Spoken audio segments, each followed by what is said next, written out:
Hello guys and welcome back to Best Car Picks. നമ്മളിപ്പോൾ almost Thar Rocksന്റെ important ആയിട്ടുള്ള വേരിയൻസിൻ്റെ ഒക്കെ തന്നെ വീഡിയോസ് ചെയ്തിട്ടുണ്ട്. പിന്നെ ഞാൻ അങ്ങനെ ഡെഡിക്കേറ്റഡ് ആയിട്ട് ചെയ്യാത്തത് ഈ ഒറ്റൊരു ട്രിമൊക്കെ ആയിട്ട് കിട്ടുന്ന വേരിയൻസ് ആണ്. അതായത് ഇപ്പം AX5L ഒക്കെ എടുക്കുകയാണെങ്കിൽ നമുക്ക് അതിൻ്റെ അകത്ത് ഡീസൽ 4x2 ഓട്ടോമാറ്റിക് മോഡൽ മാത്രമേ കിട്ടുന്നുള്ളൂ. അപ്പോൾ ഞാൻ അതിൻ്റെ വീഡിയോസ് ചെയ്ത് കഴിഞ്ഞാൽ പിന്നെ എൻ്റെ ലിമിറ്റഡ് ആൾക്കാരായിരിക്കുമല്ലോ വാങ്ങാനുള്ളത്. എന്തായാലും നമ്മളിപ്പോൾ ചെയ്യാൻ പോകുന്നത് ഇതിൻ്റെ സെക്കൻഡ് ബേസ് മോഡലായ MX3 എന്ന് പറഞ്ഞ വേരിയൻ്റ് ആണ്. MX1 വെച്ച് കമ്പയർ ചെയ്യുമ്പോൾ അത്യാവശ്യം മോശമില്ലാത്തൊരു അപ്ഗ്രേഡ് ആണിത് എന്ന് പറയാം. പ്രത്യേകിച്ച് ഫ്രണ്ട് ഡിസൈനിലേക്കൊക്കെ വരുമ്പോൾ നമുക്ക് MX1-ലുള്ളതുപോലെ തന്നെ ഓൾമോസ്റ്റ് സിമിലർ ആയിട്ടുള്ള ഹെഡ്ലൈറ്റ്സിൻ്റെ ഡിസൈനൊക്കെയാണ് കിട്ടുന്നത്. LED പ്രൊജക്ടർ ഹെഡ്ലൈറ്റ്സും അതുപോലെ LED സൈഡ് ഇൻഡിക്കേറ്റേഴ്സൊക്കെ ബേസ് മോഡൽ പോലെ തന്നെ കിട്ടുന്നുണ്ട്. പക്ഷേ ഇതിനകത്ത് നമുക്ക് DRLs കിട്ടുന്നതായിരിക്കില്ല. അതിപ്പോൾ നിങ്ങൾ AX3L എടുത്താൽ പോലും DRLs ഇല്ല. പക്ഷേ നമുക്ക് ബമ്പറിൻ്റെ ഡിസൈനിലേക്ക് വരുമ്പോഴേക്കും അവിടെ സിൽവർ സ്കിറ്റ് പ്ലേറ്റ്സും പരിപാടികളൊക്കെ കൊടുത്തിട്ടുണ്ട്. അതുകൊണ്ട് ആ ഒരു ആസ്പെക്റ്റിൽ നമുക്കൊരു ചീപ്പ് ലുക്ക് കിട്ടില്ല. പിന്നെ DRLs ഇല്ലാത്തതിൻ്റെ ചെറിയൊരു പോരായ്മ നമുക്ക് ഫ്രണ്ടിൽ നിന്ന് നോക്കുമ്പോൾ കാണാൻ പറ്റും. അത് മാത്രമേ ഉള്ളൂ. വേറെ ഫ്രണ്ട് ഡിസൈനിൽ അങ്ങനെ കുറ്റമൊന്നും പറയാനില്ല. പിന്നെ ഇതിൻ്റെ അകത്ത് ഇല്ലാത്തത് ഫോഗ് ലാംപ്സ് ആണ്. നമുക്ക് അത് കിട്ടണമെങ്കിൽ അറ്റ്ലീസ്റ്റ് MX5 വേരിയൻറ്റിലേക്കെങ്കിലും പോകണം. ഈവൻ AX3L എടുത്താൽ പോലും നമുക്ക് ഫോഗ് ലാംപ്സ് അവൈലബിൾ അല്ല. ആക്ച്വലി MX5ഉം AX3Lഉം സെയിം പ്രൈസ് പോയിന്റ് ആണ്. അതിൻ്റെ ഒരു കമ്പാരിസണും വീഡിയോ ഒക്കെ ഞാൻ ചെയ്തിട്ടുണ്ട്. നിങ്ങൾക്ക് വേണമെങ്കിൽ അത് കാണാൻ അപ്പോൾ കറക്റ്റ് മനസ്സിലാവും. എന്തായാലും ഈ വാഹനത്തിൻ്റെ സൈഡ് പ്രൊഫൈലിലേക്ക് വരുമ്പോൾ നമുക്കിവിടെ ഒരു ചെറിയ പോരായ്മയായിട്ട് പറയാൻ പറ്റുന്നതിൻ്റെ വീൽസ് ആണ്. ഇതിനകത്ത് വീൽ ക്യാപ്പ് ഒന്നും ഒരു കമ്പനി പ്രൊവൈഡ് ചെയ്യുന്നില്ല. പിന്നെ 18 ഇഞ്ച് വീൽസ് ആണ്. നിങ്ങൾക്ക് ഈസി ആയിട്ട് വേണമെങ്കിൽ അലോയ്സ് ടയർ മാറ്റാതെ തന്നെ ചെയ്യാൻ പറ്റും. കാരണം 255 ക്രോസ് സെക്ഷൻ ടയേഴ്സിന് നമുക്ക് ഈ ഒരു വേരിയൻറ്റിലും കിട്ടുന്നുണ്ട്. ടയർ പ്രൊഫൈൽ വരുന്നത് 65 ആണ്. അതുപോലെ R18s ആണ് വീലിൻ്റെ സൈസ്. ഇത് ബ്ലാക്ക് കളറാണ് കൊടുത്തിരിക്കുന്നത്. ബേസ് മോഡലിലേക്ക് വരുമ്പോഴേക്കും നമുക്ക് സിൽവർ കളറാണ് വീൽസിൻ്റെ ഒരു റിംസിൻ്റെ കളർ വരുന്നത്.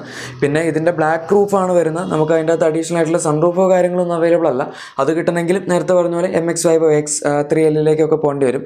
അവിടെയും സിംഗിൾ പിൻ സൺറൂഫാണ് കേട്ടോ. പാനറോമിക് വേണമെങ്കിൽ നമുക്ക് ആകെപ്പാടെ X7Lലേ ഉള്ളൂ. പിന്നെ ഡോർ ഹാൻഡിൽസിൻ്റെ ഡിസൈനും അതുപോലെ വാർവിംസ് ഒക്കെ ഇവിടെയും ബ്ലാക്ക് ആണ്. അത് ടോപ്പ് എൻഡിലാണെങ്കിൽ പോലും ബ്ലാക്ക് ആണല്ലോ. പിന്നെ റിയറിൻ്റെ ഡോർ ഹാൻഡിൽസ് വരുന്ന C പില്ലറിൽ തന്നെയാണ്. നമ്മുടെ റിയറിൽ വരുന്ന C പില്ലറിൻ്റെ ആ ഒരു കോട്ട ഗ്ലാസ് ഏരിയയും കർവ്ഡ് ആണ്. പിന്നെ ഇതിൻ്റെ അകത്ത് ഇലക്ട്രിക്കലി അഡ്ജസ്റ്റബിൾ വാർവിംസ് അവൈലബിൾ ആണ്. പുഷ് ബട്ടൺ സ്റ്റാർട്ട് നമുക്ക് എല്ലാ വേരിയൻസിലും കിട്ടുന്നുണ്ട് ഇതിൻ്റെ അകത്ത്. ഇനി ബാക്കിലേക്ക് വരികയാണെങ്കിൽ നമ്മുടെ സ്പെയർ വീലിന് ഇവിടെ ചെറിയൊരു കവർ ഇവർ കൊടുത്തിട്ടുണ്ട്. അതുപോലെ തന്നെ നമുക്ക് ടെയിൽ ലാംപ്സ് ഒക്കെ ഇതിൻ്റെ അകത്ത് LED ആണ്. പിന്നെ ബാക്കിലേക്ക് നോക്കുകയാണെങ്കിൽ റിയർ വൈപ്പർ വാഷർ ഡീഫോഗർ അതിൻ്റെ സംവിധാനം കൊടുത്തിട്ടുണ്ട്. ആ ഫീച്ചർ ആകെപ്പാടില്ലാത്ത ബേസ് മോഡലാണ്. അതിന് മുകളിലേക്ക് വരുന്ന എല്ലാ വേരിയൻസിലും കിട്ടുന്നുണ്ട്. ഈവൻ ടെയിൽ ലാംപ്സിൻ്റെ ഡിസൈൻ ആണെങ്കിൽ പോലും നമുക്ക് ബേസ് മോഡൽ മുതൽ ടോപ്പ് മോഡൽ വരെ സെയിം ഡിസൈനാണ്. അതിൻ്റെ അകത്തൊന്നും കോസ്റ്റ് കട്ടിംഗ് ഇല്ല. LED tail lamps LED side indicators ഒക്കെ തന്നെയാണ് കൊടുത്തിരിക്കുന്നത്. അതുപോലെ തന്നെ താഴത്തേക്ക് വരുമ്പോഴേക്കും നമുക്ക് സിൽവർ സ്കിറ്റ് പ്ലേറ്റ്സിൻ്റെ ഒരു ട്രീറ്റ്മെൻറ്റും കൊടുത്തിട്ടുണ്ട്. അത് MX1-ലില്ല. പക്ഷെ നമ്മൾ ഈ ഒരു വേരിയൻ്റൊക്കെ എടുക്കുകയാണെങ്കിൽ നമുക്ക് ആ ഒരു സംഭവം കിട്ടുന്നതായിരിക്കും. ഇത്രയൊക്കെയാണ് നമുക്ക് മെയിനായിട്ട് ഈ വാഹനത്തിൻ്റെ എക്സ്റ്റീരിയർ ഫീച്ചേഴ്സ് പറയാൻ പറ്റുന്നത്. ഇതിൻ്റെ എക്സ്റ്റീരിയറിൽ നമുക്ക് അങ്ങനെ MX1 വെച്ച് കമ്പയർ ചെയ്യുമ്പം കാര്യമായിട്ടുള്ള ഡിഫറൻസ് ഒന്നും വന്നിട്ടുണ്ട് എന്ന് പറയാൻ പറ്റില്ല. പക്ഷേ ഇൻറ്റീരിയറിലേക്ക് വരുമ്പോഴേക്കും കുറച്ചും കൂടെ അപ്ഗ്രേഡ്സ് നമുക്ക് തീർച്ചയായും പറയാം. കാരണം ആദ്യം തന്നെ ഇതിൻ്റെ സ്റ്റിയറിംഗ് വീൽ എടുക്കുകയാണെങ്കിൽ നമുക്ക് സ്റ്റിയറിംഗ് ബോർഡ് കൺട്രോൾസ് ഒക്കെ ബേസ് മോഡലുണ്ടായിരുന്നു. പക്ഷേ ഇതിൻ്റെ അകത്തേക്ക് വരുമ്പോഴേക്കും ക്രൂസ് കൺട്രോളിൻ്റെ ഒരു ഓപ്ഷൻ കൂടി അവർ കൊടുത്തിട്ടുണ്ട്. സ്റ്റിയറിംഗ് വീൽ ഡിസൈനൊക്കെ സെയിം ആണ് കേട്ടോ. ലെതററ്റ് സ്റ്റിയറിംഗ് അപ്പോൾസ്റ്ററി ഒന്നും കൊടുത്തിട്ടില്ല. സാധാരണ ഫിനിഷിംഗ് ആണ്. പിന്നെ നമുക്ക് ഇതിനകത്ത് വരുന്ന ഇൻസ്ട്രുമെൻറ്റ് ക്ലസ്റ്റർ അതും വ്യത്യാസമുണ്ട്. അതായത് നമുക്ക് സെമി ഡിജിറ്റലാണ് കിട്ടുന്നത്. പക്ഷേ താറിന് 3 ഡോറിലുള്ള ഓൾമോസ്റ്റ് സിമിലർ ആയിട്ടുള്ള ഇൻസ്ട്രുമെൻറ്റ് ക്ലസ്റ്റർ തന്നെയാണ് ഇതിൻ്റെ അകത്ത് വരുന്നത്. ഡാഷ്ബോർഡ് ഡിസൈനൊക്കെ എടുക്കുകയാണെങ്കിൽ അവിടെയും പ്രത്യേകിച്ച് സോഫ്റ്റ് ടച്ച് മെറ്റീരിയൽസ് ഒന്നും കൊടുത്തിട്ടില്ല.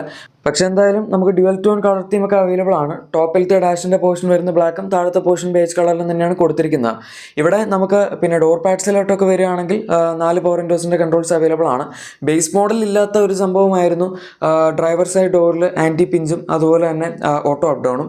അതൊക്കെ ഈ വേരിയൻറ്റിൽ അവൈലബിൾ ആണ്. അതുപോലെ തന്നെ നമ്മൾ ഇൻഫോടൈം സിസ്റ്റം നോക്കുകയാണെങ്കിൽ അതും 10.25 ഇഞ്ചസിൻ്റെ ടച്ച് സ്ക്രീൻ ഇൻഫോടൈം സിസ്റ്റം ആണ് വരുന്നത്. അതിൻ്റെ അകത്ത് നമുക്ക് വയർലെസ് ആൻഡ്രോയിഡ് ഓട്ടോ കിട്ടുന്നുണ്ട്. വയർഡും ഉണ്ട്. പിന്നെ കാർപ്ലേ എടുക്കുകയാണെങ്കിൽ അത് മാത്രം വയർലെസ് അല്ല. അത് നമുക്ക് വയർഡ് മാത്രമേ കിട്ടുന്നുള്ളൂ. ഒരു ചെറിയ പ്രശ്നം പറയാൻ പറ്റുന്ന ഓട്ടോ AC ഇതിൻ്റെ അകത്തില്ല എന്നുള്ളതാണ്. പക്ഷേ അതൊരു വലിയ പ്രശ്നമാണോ എന്ന് ചോദിക്കേണ്ടി വരും. കാരണം ഈവൻ ഇതിൻ്റെ തൊട്ട് മുകളിൽ നിൽക്കുന്ന MX5-ൽ പോലും അവർ ഓട്ടോ AC കൊടുക്കുന്നില്ല. AX3L മുതലാണ് നമുക്ക് ഓട്ടോ AC സ്റ്റാർട്ടിങ്ങിൽ കിട്ടി തുടങ്ങുന്നത്. പക്ഷേ എന്തായാലും ബാക്കി സാധനങ്ങളൊക്കെ ഇതിൻ്റെ അകത്ത് ഇപ്പോൾ നമുക്ക് ജസ്റ്റ് പറയാൻ പറ്റുന്ന ബേസിക് ഫീച്ചേഴ്സ് കിട്ടുന്നുണ്ട്. ഇപ്പം പുഷ് ബട്ടൺ സ്റ്റാർട്ടും ബാക്കി ഞാൻ പറഞ്ഞ ഫീച്ചേഴ്സൊക്കെ ഓൾറെഡി ഉണ്ടല്ലോ. അതുപോലെ ഇലക്ട്രിക്കൽ അഡ്ജസ്റ്റബിൾ വാർവിംസും വരുന്നുണ്ട്.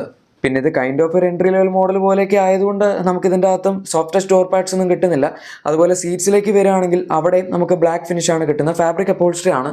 ലെതററ്റ് സീറ്റ്സ് ഒന്നും നമുക്ക് ഇവിടെ അവൈലബിൾ അല്ല. ഇപ്പോൾ ടോപ്പനിലേക്ക് വരുമ്പം ഒരു ബേസ് കളറിലെ ലെതററ്റ് സീറ്റ്സ് ആണ് കിട്ടുന്നത്. ഇവിടെ അതില്ല. പിന്നെ റൂഫിലേക്ക് വരുമ്പോഴേക്കും 2 ക്യാബിൻ ലാംപ്സ് വരുന്നുണ്ട്. അതുപോലെ തന്നെ നമുക്ക് auto dimming IRVMs second base model മുതൽ തന്നെ അവർ കൊടുക്കുന്നുണ്ട്. അത് നല്ലൊരു ഫീച്ചർ തന്നെയാണ്. പിന്നെ ഫ്രണ്ട് പാസഞ്ചേഴ്സിനൊക്കെ ടോപ്പ് എൻഡിൽ വരുന്ന പോലെ തന്നെ നമുക്ക് ആംറസ്റ്റും അവൈലബിൾ ആണ്. അതൊരു ബേജ് കളറിലാണ് കൊടുത്തിരിക്കുന്നത്. ശരിക്കും ബാക്കിയൊക്കെ ബ്ലാക്ക് ആക്കിയ സ്ഥിതിക്ക് ഇതിൻ്റെ അകത്ത് ഈ വേരിയൻറ്റിൽ അറ്റ്ലീസ്റ്റ് ബ്ലാക്ക് അപ്പോൾസ്റ്ററി വരുന്ന വേരിയൻസിൽ നമ്മുടെ ഫ്രണ്ടിലത്തെ അതും കൂടെ ബ്ലാക്ക് ആക്കാമായിരുന്നു. പക്ഷേ ഇതിനകത്ത് എന്തായാലും ബേജ് ആണ്. എനിവേ റിയർ സീറ്റ്സിലേക്ക് വരുമ്പോഴേക്കും നമുക്ക് ഫ്രണ്ടിൽ പറഞ്ഞ പോലെ തന്നെ ബാക്കിലും ആംറസ്റ്റ് അവൈലബിൾ ആണ്. അതുപോലെ തന്നെ എല്ലാ പാസഞ്ചേഴ്സിനും 3 പോയിന്റ് സീറ്റ് ബെൽറ്റ്സ് അവൈലബിൾ ആണ്. പിന്നെ 3 ഹെഡ് റെസ്റ്റുകൾ കൊടുത്തിട്ടുണ്ട്. അതിൻ്റെ അത് 2 അഡ്ജസ്റ്റബിൾ ആണ്. നടുവിലത്തെ ഹെഡ് റെസ്റ്റ് ഫിക്സഡ് ആണ്. അതിപ്പോൾ ടോപ്പ് എൻഡിലും അങ്ങനെ തന്നെയാണ് വരുന്നത്. പിന്നെ ബേസ് മോഡൽ മുതൽ തന്നെ നമുക്ക് ബാക്കിൽ AC വെൻസ് ഒക്കെ അവൈലബിൾ ആയതുകൊണ്ട് അക്കാര്യത്തിൽ വേറെ പ്രശ്നമൊന്നുമില്ല. ബാക്കിൽ ചെറിയൊരു ചാർജിങ് പോയിന്റും അവർ കൊടുത്തിട്ടുണ്ട്. പിന്നെ ഡോറിൻ്റെ ഒക്കെ ഫിനിഷിംഗ് നോക്കുകയാണെങ്കിൽ അതും ഡ്യുവൽ ടോൺ ഫിനിഷിംഗിൽ തന്നെയാണ് കിട്ടുന്നത്. സോഫ്റ്റ് ടച്ച് ഇല്ലാന്നേ ഉള്ളൂ, സംഭവം ഡ്യുവൽ ടോൺ ആണ്. ഇത്രയൊക്കെ മെയിൻ ഫീച്ചേഴ്സ് ആണ് നമുക്ക് ഈ വാഹനത്തിൻ്റെ ഇന്റീരിയേഴ്സിൽ പറയാൻ പറ്റുന്നത്. ഇനി അതല്ലാണ്ട് സേഫ്റ്റി ആസ്പെക്ട്സിലൊക്കെ നോക്കുകയാണെങ്കിൽ അവിടെയും വലിയ കുഴപ്പമൊന്നുമില്ല. 6 എയർ ബാഗ്സ് ഒക്കെ ബേസ് മോഡൽ മുതലുണ്ട്. അതുപോലെ ഇലക്ട്രോണിക് സ്റ്റെബിലിറ്റി പ്രോഗ്രാം വരുന്നുണ്ട്. ഈ മോഡൽ ട്രാക്ഷൻ കൺട്രോൾ, പിന്നെ ഹിൽ ഡിസൈൻ കൺട്രോളും അതുപോലെ ഹിൽ സ്റ്റാർട്ട് അസിസ്റ്റ് അങ്ങനത്തെ സാധനങ്ങളൊക്കെ ആണെങ്കിൽ പോലും ഇതിനകത്ത് അവൈലബിൾ ആണ്. എഞ്ചിൻ ഓപ്ഷൻസ് എടുക്കുകയാണെങ്കിൽ നമുക്ക് 2 ഓപ്ഷൻസ് കിട്ടുന്നുണ്ട്. പക്ഷേ അതിൻ്റെ അകത്ത് പെട്രോളിൽ മാനുവൽ ഓപ്ഷൻ അവൈലബിൾ അല്ല. ആകെപ്പാടെ ഡീസൽ മാത്രമാണ് നമുക്ക് മാനുവലും ഓട്ടോമാറ്റിക്കും രണ്ടും കിട്ടുന്നത്. പെട്രോൾ എടുക്കുകയാണെങ്കിൽ നിങ്ങൾ ഇത് ഉറപ്പായിട്ടും ഓട്ടോമാറ്റിക് മാത്രമേ എടുക്കാനുള്ള ഓപ്ഷനേ വരുന്നുള്ളൂ. അവിടെ ഇപ്പോൾ പ്രശ്നം എന്താണ് എന്ന് വെച്ച് കഴിഞ്ഞാൽ ഇതിൻ്റെ പ്രൈസ് ഒരു ഇത്തിരി കൂടുതലാണ് നമ്മൾ MX1 വെച്ച് കമ്പയർ ചെയ്യുമ്പം. അതുകൊണ്ട് തന്നെ ഈ വേരിയൻ്റ് എടുക്കണോ വേണ്ടോ എന്നുള്ളത് ഞാൻ ഇതിൻ്റെ പ്രൈസ് പറയുമ്പോൾ പറയാം. ജസ്റ്റ് എഞ്ചിൻ സ്പെക്സ് മാത്രം പറയുകയാണെങ്കിൽ ഇതിനകത്ത് പെട്രോൾ ഓട്ടോമാറ്റിക് മാത്രമേ കിട്ടുന്നുള്ളൂ എന്ന് പറയുമ്പോൾ ഓട്ടോമാറ്റിക്കിൻ്റെ പവർ ഫിഗേഴ്സ് വരുന്നത് 177 bhp അതുപോലെ 380 Nm ടോർക്കുമാണ്. 6 സ്പീഡ് ടോർക്ക് കൺവേർട്ടർ ഓട്ടോമാറ്റിക് ട്രാൻസ്മിഷനാണുള്ളത്. ഇനി ഡീസലിൻ്റെ കേസിലേക്ക് വരികയാണെങ്കിൽ നമുക്ക് ഇതിനകത്ത് റിയർ വീൽ ഡ്രൈവ് മാത്രമേ ഉള്ളൂ. അതുകൊണ്ട് ഡീസലിൽ നിങ്ങൾ മാനുവൽ എടുത്താലും ഓട്ടോമാറ്റിക് എടുത്താലും രണ്ടിൻ്റെയും പവർ സെയിം ആണ്. 152 PS അതുപോലെ തന്നെ 330 Nm ടോർക്കുമാണ് വരുന്നത്. അവിടെ നമുക്ക് 6 സ്പീഡ് ടോർക്ക് കൺവേർട്ടർ ഓട്ടോമാറ്റിക്കും അതുപോലെ 6 സ്പീഡ് മാനുവൽ ട്രാൻസ്മിഷനുമാണ് കിട്ടുന്നത്. ഇപ്പോൾ ഇത്രയൊക്കെ പറഞ്ഞ സ്ഥിതിക്ക് നമുക്ക് ഇനി ഇതിൻ്റെ പ്രൈസിങ് എങ്ങനെയാണെന്ന് നോക്കാം. എന്നാലാണ് ഇത് കറക്റ്റ് വാല്യൂ ഫോർ മണി ആണെന്നൊക്കെ പറയാൻ പറ്റുള്ളൂ. MX1 വെച്ച് കമ്പയർ ചെയ്യുന്ന സമയത്ത് ഇതിന് ബേസ് മോഡലിൽ പെട്രോൾ മാനുവൽ ഇല്ലാന്ന് ഞാൻ പറഞ്ഞല്ലോ. അതുകൊണ്ട് തന്നെ പെട്രോൾ ഓട്ടോമാറ്റിക്കലി സ്റ്റാർട്ട് ചെയ്യുന്നതുകൊണ്ട് 14.99 lakhs ആണ് ഇതിൻ്റെ സ്റ്റാർട്ടിംഗ് പ്രൈസ് വരുന്നത്. പിന്നെ diesel manual rear wheel drive എടുക്കുകയാണെങ്കിൽ 15.99 lakhs ആണ് അതിൻ്റെ എക്സ്ഷോറൂം പ്രൈസ് വരുന്നത്. അത് തന്നെ ഓട്ടോമാറ്റിക് വേണമെങ്കിൽ 17.49 lakhs വരെ പോകുന്നുണ്ട്. പിന്നെ നിങ്ങൾക്കിപ്പം സ്റ്റാർട്ടിങ്ങിൽ തന്നെ ഒരു എൻട്രി ലെവൽ താർ ഓട്ടോമാറ്റിക് വണ്ടി വേണം എന്നുണ്ടെങ്കിൽ അത് സ്റ്റാർട്ട് ചെയ്യുന്നതും ഈ പറയുന്ന MX3 വേരിയൻറ്റ് മുതലാണ്. സത്യം പറഞ്ഞാൽ ഇതിനകത്ത് അവർ കൂടുതൽ ഓട്ടോമാറ്റിക് പുഷ് ചെയ്യുന്ന പോലെയാണ്. കാരണം മാനുവൽ ജസ്റ്റ് ഒറ്റ ഓപ്ഷൻ മാത്രമേ അവൈലബിൾ ആയിട്ടുള്ളല്ലോ. എന്തായാലും ഇത് വാല്യൂ ഫോർ മണി ആണ് എന്ന് പറയാൻ കുറച്ച് ബുദ്ധിമുട്ടാണ്. കാരണം നമ്മളിപ്പോൾ 13.99 lakhs താറിൻ്റെ rear wheel drive manual diesel കിട്ടും. 15.99 lakhs ആണ് ഇതിൻ്റെ എക്സ്ഷോറൂം. അതായത് 2 ലക്ഷം രൂപ ഡീസൽ മാനുവലിൽ തന്നെ ഡിഫറൻസ് വരുന്നുണ്ട്. ഓട്ടോമാറ്റിക് എടുക്കുകയാണെങ്കിൽ എക്സ്ഷോറൂമിൽ മാത്രമായിട്ട് 3.5 lakhs ഡിഫറൻസ് ഉണ്ട്. അതിപ്പോൾ ഓട്ടോമാറ്റിക് നിങ്ങൾക്ക് കിട്ടും എന്നുള്ളത് ഓക്കെ. പക്ഷേ എന്നാൽ പോലും 3.5 ലക്ഷം ഓൺറോഡ് വരുമ്പോഴേക്കും 4 ലക്ഷത്തിനടുത്തുള്ള ഡിഫറൻസ് ആവും. അത് ഡീസലിൻ്റെ കേസാണ് കേട്ടോ. പെട്രോൾ എടുക്കുകയാണെങ്കിൽ പെട്രോളിൻ്റെ കേസ് വലിയ കുഴപ്പമില്ല. കാരണം 2 ലക്ഷത്തിൻ്റെ ഡിഫറൻസ് ആണ് നമുക്ക് മറ്റതും ഈ വേരിയൻറ്റ് തമ്മിൽ വരുന്നത്. പിന്നെ മറ്റത് മാനുവൽ ഇത് ഓട്ടോമാറ്റിക്കും ആണ്. ആ ഒരു കൺവീനിയൻസ് ഫാക്ടർ കൂടെ ആഡ് ആവുന്നതുകൊണ്ട് കുഴപ്പമില്ല എന്ന് പറയാം. പക്ഷേ ഡീസൽ ഉറപ്പായിട്ടും ഞാൻ റെക്കമെൻഡ് ചെയ്യില്ല. പിന്നെ ഈ വണ്ടി എടുക്കുന്ന ആൾക്കാർ കൂടുതലും ഡീസൽ തന്നെയായിരിക്കും എടുക്കുന്നത്. കാരണം ഇതിൻ്റെ അകത്ത് വരുന്ന പെട്രോൾ എഞ്ചിൻ നല്ല വലിയ സൈസുള്ള എഞ്ചിനാണ്. 2 ലിറ്റർ എഞ്ചിൻ എന്നൊക്കെ പറയുമ്പോൾ അത് ടർബോ ചാർജ് ചെയ്യുന്നത് കൊണ്ട് തന്നെ വളരെ കുറവാണ് ഇതിൻ്റെ മൈലേജ്. 6 to 10 ഒക്കെയാണ് മാക്സിമം മൈലേജ് കിട്ടുന്നത്. ശരിക്കും ഡബിൾ ഡിജിറ്റ് മൈലേജ് കിട്ടിയിട്ടുള്ള ഈ വാഹനത്തിൻ്റെ ഓണേഴ്സ് ആരും ഇല്ല. ഈ വാഹനത്തിന് മീൻസ് ഈ എഞ്ചിൻ ഉപയോഗിക്കുന്ന ഓണേഴ്സ് ഒന്നും ഇല്ല. പിന്നെ ഞാൻ നേരത്തെ പറയാൻ മറന്ന ഒരു ഫീച്ചർ ഉണ്ട്. ഇതിനകത്ത് നമുക്ക് 2 ഡ്രൈവ് മോഡ്സ് അവൈലബിൾ ആണ്. സിപ്പും സൂമും. സാപ്പ് എന്ന് പറഞ്ഞ മോഡിൽ, അതായത് ഇക്കോ മോഡും സ്പോർട്ട് മോഡും അങ്ങനെയാണ് വരുന്നത്. അതല്ലാതെ ബാക്കി മെക്കാനിക്കൽ ആസ്പെക്ട്സ് എല്ലാം സെയിം ആണ്. അതായത് ഫ്രീക്വൻസി സെലക്ടഡ് ഡാമ്പേഴ്സ് അല്ല, സസ്പെൻഷൻ അവൈലബിൾ ആണ്, ഇലക്ട്രോണിക് പവർ സ്റ്റിയറിംഗ് അവൈലബിൾ ആണ്. അക്കാര്യത്തിലൊന്നും വേറെ കോംപ്രമൈസ് ഒന്നുമില്ല. വണ്ടി എടുക്കുമ്പം ഇതിൻ്റെ ബേസിക്സ് എല്ലാം ഓക്കെയാണ്. എന്തായാലും നിങ്ങൾക്ക് ഈ വേരിയൻറ്റിനെ പറ്റിയുള്ള അഭിപ്രായം എന്താണ് എന്ന് തീർച്ചയായും താഴെ കമൻസിൽ പറയാം. ഇതായിരിക്കും നിങ്ങൾ നോക്കുന്നത്, അതോ കുറച്ചുകൂടെ മുകളിലേക്ക് പോയി ഇതിൻ്റെ MX5 അല്ലെങ്കിൽ AX3L അങ്ങനത്തെ വേരിയൻസ് ഒക്കെ ആയിരിക്കും കൺസിഡർ ചെയ്യുക എന്നും പറയാം. ഞാൻ അതിൻ്റെ രണ്ടിൻ്റെയും കൂടെ ഒരു ഡീറ്റെയിൽഡ് വീഡിയോ ഇതിനു മുമ്പ് ചെയ്തിട്ടുണ്ടായിരുന്നു. അപ്പോൾ നിങ്ങൾക്ക് അതിൻ്റെ ഫീച്ചേഴ്സ് അറിയണമെങ്കിൽ ജസ്റ്റ് ആ വീഡിയോ കണ്ടാൽ മതി.